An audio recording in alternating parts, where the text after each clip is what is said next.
Guys, welcome back to yet another episode of collegemunshi.com. അപ്പോൾ എല്ലാവരും wait ചെയ്ത ആ ദിവസം എത്താൻ പോവാണ്. നമ്മുടെ നീറ്റ് എക്സാം May 4 നടക്കാൻ പോവാണ്.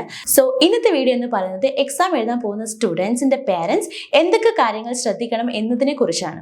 സോ ഈ നീറ്റ് റിലേറ്റഡ് എല്ലാ വീഡിയോസും ഞങ്ങളുടെ അപ്പോൾ നിങ്ങൾക്ക് നീറ്റ് റിലേറ്റഡ് ഡെയിലി അപ്ഡേറ്റ്സ് വേണമെന്നുണ്ടെങ്കിൽ ഞങ്ങളുടെ വാട്സ്ആപ്പ് ചാനൽ ജോയിൻ ചെയ്യുക. വാട്സ്ആപ്പ് ചാനലിലെ ലിങ്കും ഡിസ്ക്രിപ്ഷനിൽ കൊടുത്തേക്കാം. സോ എല്ലാവരും മറക്കാണ്ട് ചാനലിൽ ജോയിൻ ചെയ്യുക. അതേപോലെ നീറ്റ് റിലേറ്റഡ് കുറച്ച് വീഡിയോസ് നമ്മൾ മുന്നേ ചെയ്തിട്ടുണ്ട്. അതിൻ്റെ ലിങ്ക് ഞങ്ങൾ ഡിസ്ക്രിപ്ഷനിൽ കൊടുത്തേക്കാം. സോ എന്തെങ്കിലും ഡൗട്ട് ഉണ്ടെങ്കിൽ ഞങ്ങളെ കോൺടാക്ട് ചെയ്യുകയും ചെയ്യാം. അപ്പോൾ ഇനി നീറ്റിന് പ്രിപ്പയർ ചെയ്യുന്ന സ്റ്റുഡൻസിന് ഏറ്റവും കൂടുതൽ വേണ്ടത് അവർ പാരൻസിൻ്റെ സപ്പോർട്ടാണ്. പാരൻസ് എന്തൊക്കെ കാര്യങ്ങൾ ശ്രദ്ധിക്കണം എന്നതാണ് ഈ വീഡിയോയിൽ പറയുന്നത്. ഫസ്റ്റ് എന്ന് പറയുന്നത് അവർ എങ്ങനത്തെ ഡ്രസ്സ് വെയർ ചെയ്യണം, ചപ്പൽ, ഹെയർ സ്റ്റൈൽ എന്നതൊക്കെയാണ്. അത് ഞങ്ങളുടെ വീഡിയോ കണ്ടതിന് ശേഷം മനസ്സിലാക്കി കുട്ടികളെ എക്സാമിന് പറഞ്ഞേക്കുക.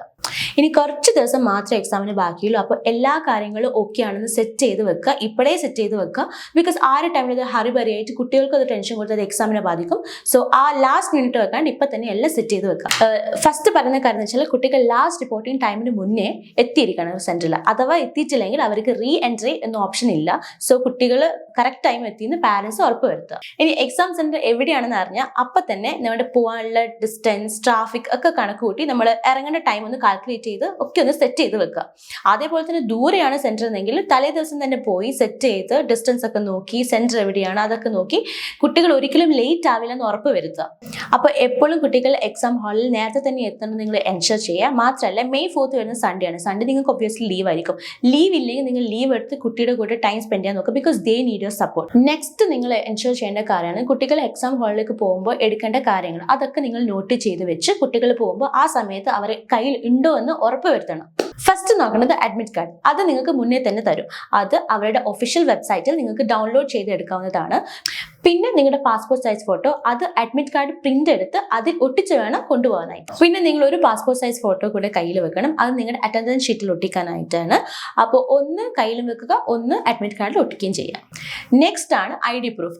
വാലിഡ് ആയിട്ടുള്ള ഏത് ID പ്രൂഫും നിങ്ങൾക്ക് നിങ്ങളുടെ കയ്യിൽ വെക്കാം. പിന്നെ എക്സാം രജിസ്റ്റർ ചെയ്യുമ്പോൾ യൂസ് ചെയ്ത അതേ ID കാർഡ് മാക്സിമം കയ്യിൽ വെക്കാൻ നോക്കുക.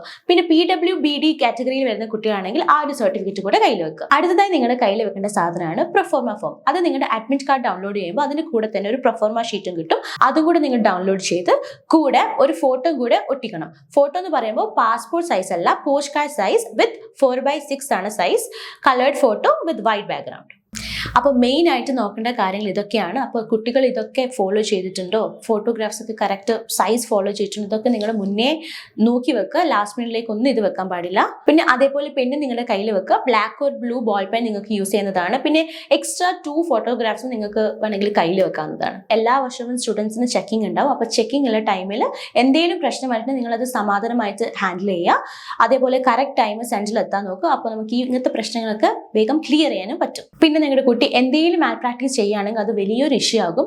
പിന്നെ NTA അവർക്ക് ഒരു എക്സാമിനുള്ള ഓപ്പർച്യൂണിറ്റി കൊടുക്കുന്നതല്ല, ഡീബാർ ചെയ്യുന്നതാണ്. സോ നിങ്ങൾക്ക് കുട്ടികൾക്ക് ഒരു പ്രോപ്പർ ആയിട്ടുള്ള ഗൈഡൻസ് കൊടുത്ത് എക്സാമിന് പറഞ്ഞു വിടുക. അപ്പോൾ ഈ പറഞ്ഞ കാര്യങ്ങളൊക്കെ നിങ്ങൾ നല്ലോണം ശ്രദ്ധിക്കുക. ഇനി കൂടുതൽ അപ്ഡേറ്റ്സിനായി ഞങ്ങളുടെ വാട്സ്ആപ്പ് ചാനലിൽ ജോയിൻ ചെയ്യുക.